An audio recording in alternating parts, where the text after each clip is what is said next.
NFTs, or non-fungible tokens, are in effect unique digital concoctions of technically anything, but mostly digital art or music, and they're taking the collection world by storm. Whether it's baseball cards, Pokemon cards, or digital art, and or music. If it is digital, it can become an NFT, which is great, honestly. But why are people paying millions to own one? Particularly if they only exist as digital entities and can be viewed by anybody for free. Well, the answer to that is similar to the answer of why cryptocurrency is worth anything at all.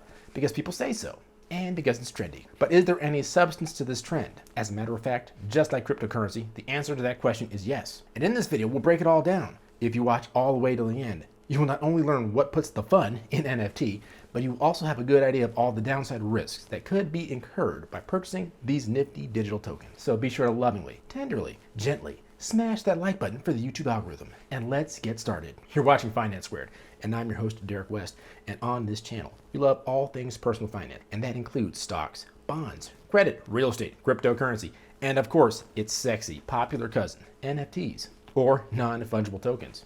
So what is an NFT? I'm sure you're as confused as everyone else when they hear about NFTs for the billionth time. What are they really? So to answer that question, an NFT is a digital asset, much like standard cryptocurrency. Also like standard cryptocurrency, it's built on top of a blockchain. And I'm sure by now, you've probably heard of a blockchain. But for those of you that may be new to the concept, a blockchain can be basically thought of as a different type of database or spreadsheet to make it even easier. Each new record in the spreadsheet becomes part of a chain, and it is added by solving what amounts to a math puzzle. And once this puzzle is solved, the new link in the chain is added, and it is added to every node that is running that chain. Now that's the 5-second version of what a blockchain is. But like I mentioned, NFTs are built on top of blockchains, just like your favorite cryptos, like Bitcoin, Dogecoin, Ether, Nano, Dot. You know, the whole gamut. And blockchains are in effect public ledgers, a fancy term for public records. In other words, anyone can look at all the transactions and verify them for themselves if they wanted to, which means that the authenticity of the token, fungible or not, can be validated by anyone, which is important in the art, collectible, and art world.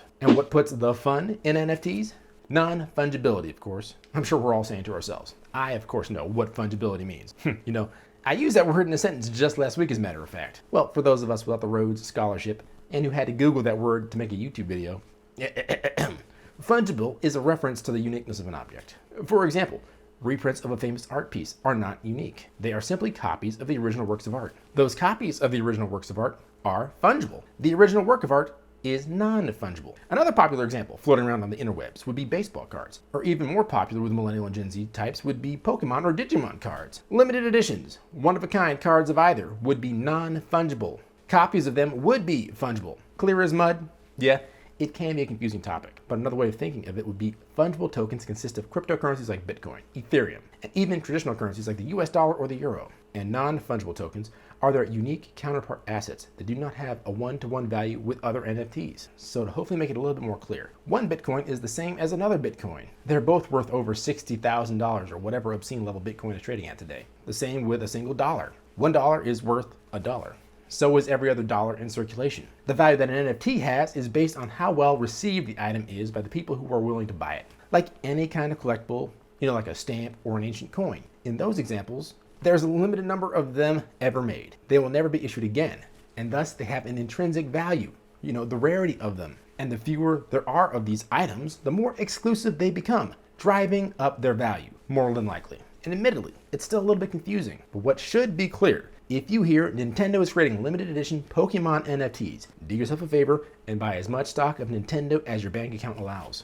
But NFTs can be so much more than simply cards for nerds. They can be of any kind of digital object. Images, videos, music, text, tweets, Instagram posts. If it is digital, it can be turned into an NFT. And if you think about it logically, almost any physical item could be turned into an NFT as well, which would probably be a topic that is a little bit too technical for this video and probably for this channel, but definitely something that is worth thinking through. And that is where the hype for NFTs is coming from. People and crypto true believers believe that NFT represents a future of ownership, and not just on digital property, but on all kinds of property, from event tickets to houses to land, anything. As an example, what Nike is doing with its brand Crypto Kicks in 2019, Nike received a patent for a system and method for providing cryptographically secure digital assets. The hope for them, I'm assuming, is that they would find a way to make their kicks unique and limited, thus increasing their value. But also, Who doesn't want to have a pair of digital shoes? That is simply an example that anything, that is anything, will have its ownership status tokenized via NFTs. At least that's what true believers insist. Another example is for artists. They believe that they can monetize digital artworks and receive income from NFTs and get a royalty each time the NFT changes hands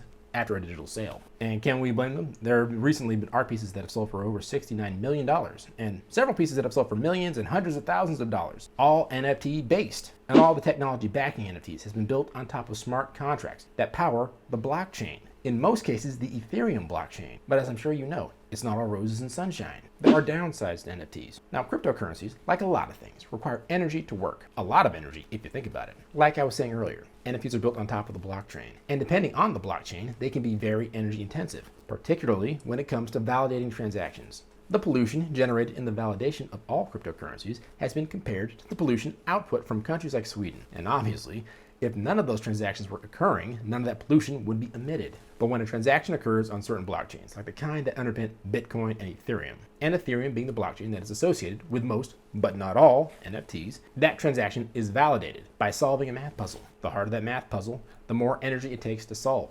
Cryptocurrency and NFT enthusiasts are taking note of this and are switching to different methodologies to solve those puzzles. Methodologies that would result in a predicted 1% footprint of energy utilization versus the current method. For more on this, do a search using your favorite search engine and look for proof of work versus proof of stake for a more in-depth analysis on the topic. Because if I'm being frank, that is a bit too techy for this channel. But the Ethereum blockchain, again, the blockchain that most NFTs are based on, is in the process of transitioning to the new methodology. And the coders in Ethereum believe that it will be transitioned all the way over by 2022. That's not all of the problems with NFTs. You see, another problem is that once an NFT is created or minted, its ownership is transferred to an individual and their storage, meaning that that $60 million piece of artwork that you just purchased might get deleted accidentally, or the thumb drive you put it on might get lost in your next apartment move. And that's not all, folks. The truth is, anybody can make an NFT. And because of this, there's the possibility of significant fraud in the NFT space. I mean, who would have guessed that, am I right? Currently, there's a ton of hype surrounding NFTs and the potential to change the landscape of just about everything that we know. With people seeing millions of real dollars and Ether and Bitcoin, etc.,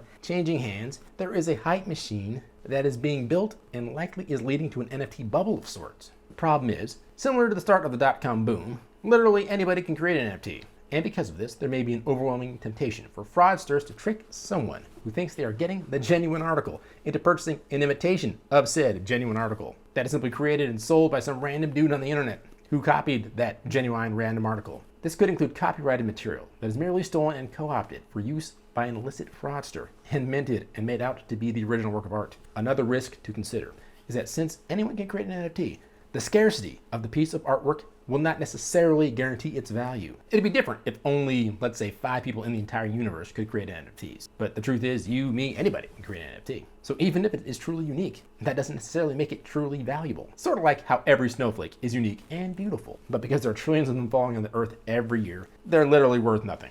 And in fact, they tick everybody off until they melt and go back into the streams and rivers from whence they came. But because of this, the hype surrounding NFTs, if it were to die down, which it likely will, and the profits will soon follow suit, and anybody who invested in them may be found holding the bag. And one of the worst things about NFTs is that it's probably going to become the new side hustle. Be prepared to be inundated with videos from YouTube, TikTok, and Instagram detailing how you can set up a Shopify store to sell unique NFTs for 7-figure monthly profits simply by buying this course for $49.95, and they'll let you in on all the deep secrets. I imagine it's going to become a new side hustle for a lot of folks. And once the majority of profits are made by the early adopters, folks will quickly realize, like with other businesses and side hustle ventures in the past, you really have to deliver quality and value to people if you truly want to get your personal finances in tip-top shape. So really, how do you get started? Well, simple. You start by subscribing to a quality YouTube channel with great, realistic information on topics like NFTs and cryptocurrencies and other things. YouTube channels like this one. You can do that by clicking on the subscribe button and turning on post notifications so you don't miss a video when they drop. Supposedly, the next thing you should do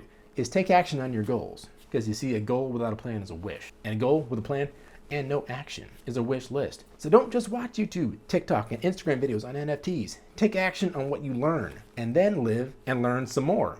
And in the meantime, I'm gonna get out of here. So you folks take it easy. I'll talk to you next time. Peace.